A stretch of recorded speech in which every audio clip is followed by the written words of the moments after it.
अभी हम खड़े हैं सिवान के जीरादेई गांव में, जहां देश के प्रथम राष्ट्रपति डॉक्टर राजेंद्र बाबू का जन्म हुआ था।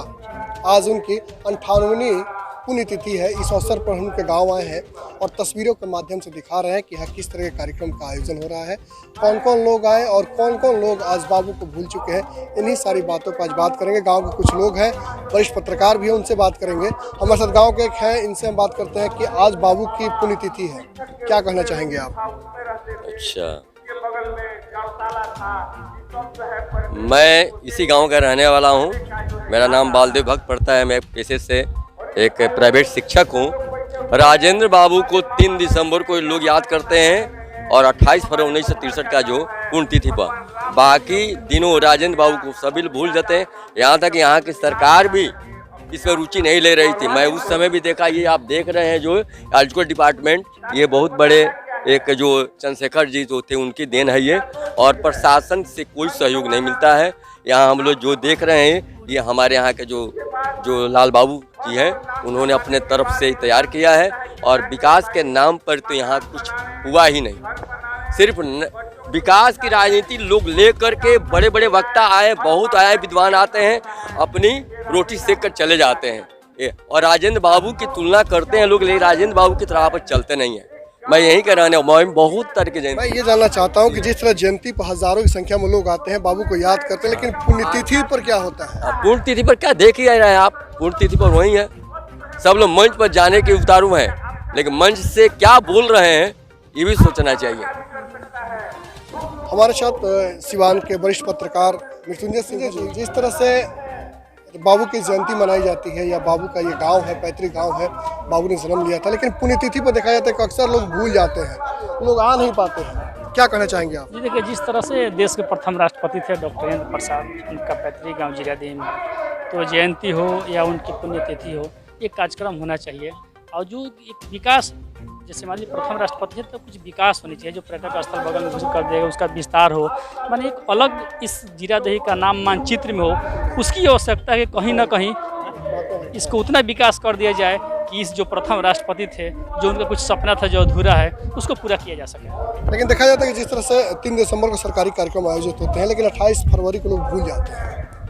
तो इस तरह से अगर प्रशासन है तो उनको जो स्थानीय लोग हैं, जो जनप्रतिनिधि है, सांसद है, विधायक हैं, या जो भी लोग जो इनसे प्रशासन में कार्यक्रम, भव्य कार्यक्रम करना चाहिए, ताकि, लेकिन कोविड को देखते हो सकता है कि कुछ सीमित कार्यक्रम रखा गया हो, लेकिन आवश्यकता है इस गांव का नाम एक मानचित्र में हो, ताकि एक हम लोग भी गौरव करें कि आखिर देश के प्रथम राष्ट्रपति की ये धरती है, ये गाँव है।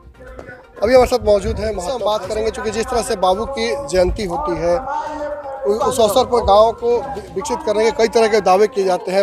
वरीय पदाधिकारी आते हैं, सांसद आते हैं, विधायक आते हैं, बावजूद इसके इस गांव का जितना विकास होना चाहिए था, इस जगह का जितना विकास होना चाहिए था, उतना नहीं हो पाया।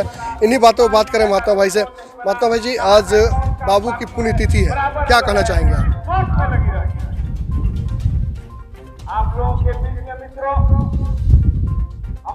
सवाल तो आपका बहुत वाजिब है। जनतंत्र, सामंतवादी व्यवस्थाओं से और राजतंत्र से निकला हुआ गणतंत्र को हम लिच्छवी की धरती कहते हैं, वैशाली को कहते हैं। लेकिन स्वतंत्रता संग्राम के बाद गणतंत्र भारत के प्रथम नागरिक का यह घर है जीरादेई, जिन्हें हम बाबू कहते हैं आदर के साथ, और बाबू के नाम से ही उनको सम्मानित करते हैं। बहुत अफसोस है, आजादी के 74 साल बाद गणतंत्र के प्रथम राष्ट्रपति का गांव आज भी अपनी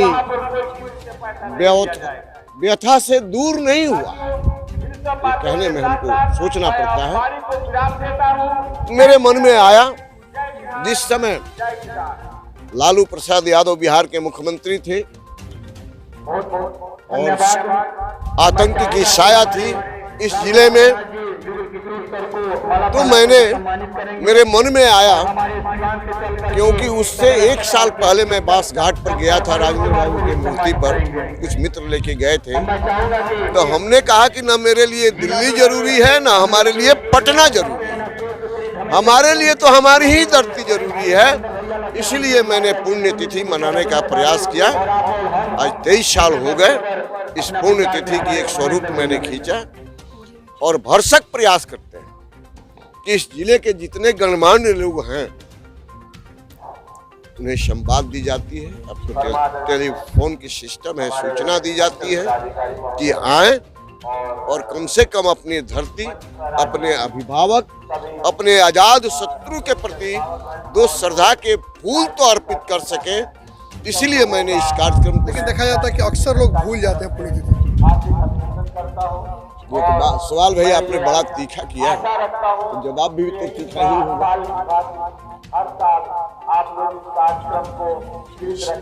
सत्य और अहिंसा, सादगी, त्याग, बहुजन हिताय बहुजन सुखाय और आजाद शत्रु जिन्हें कहा गया, जिसका कोई शत्रु नहीं था, उनके धरती पर हम खड़े। लेकिन थोड़ा कटु सत्य होगा, क्षमा कीजिएगा। भारत की संसदीय राजनीति करने वाले दलीय लोगों ने जो सम्मान मिलना चाहिए था पूरे देश स्तर पर, वो सम्मान देने का सार्थक प्रयास नहीं किया। इसका मुझे काफी अफसोस होता है कि इन्हें सम्मान मिलना चाहिए लेकिन सम्मान नहीं दे पाए। हो सकता है आपकी नजर में कुछ दूसरा हो, हमारे नजर में है कि जो हमारे धरती को सम्मान मिलना चाहिए, जो विकास होना चाहिए, वो आप देख लीजिए कहीं कुछ है। उनकी पत्नी के द्वारा आयुर्वेदिक अस्पताल आज ध्वस्त हो गया है। यहाँ का मिडिल स्कूल 1922 का है, जो आज तक अभी बंद नहीं हुआ। कुछ बिल्डिंगें बनी। कुल मिलाकर कहा जाए कि आज भी बाबू का जो गांव है समस्याओं से ग्रसित है। लोग आते हैं, वायदे करते हैं, लेकिन वायदों को पूरा नहीं करते हैं और यहाँ की जनता काफ़ी दुखी है।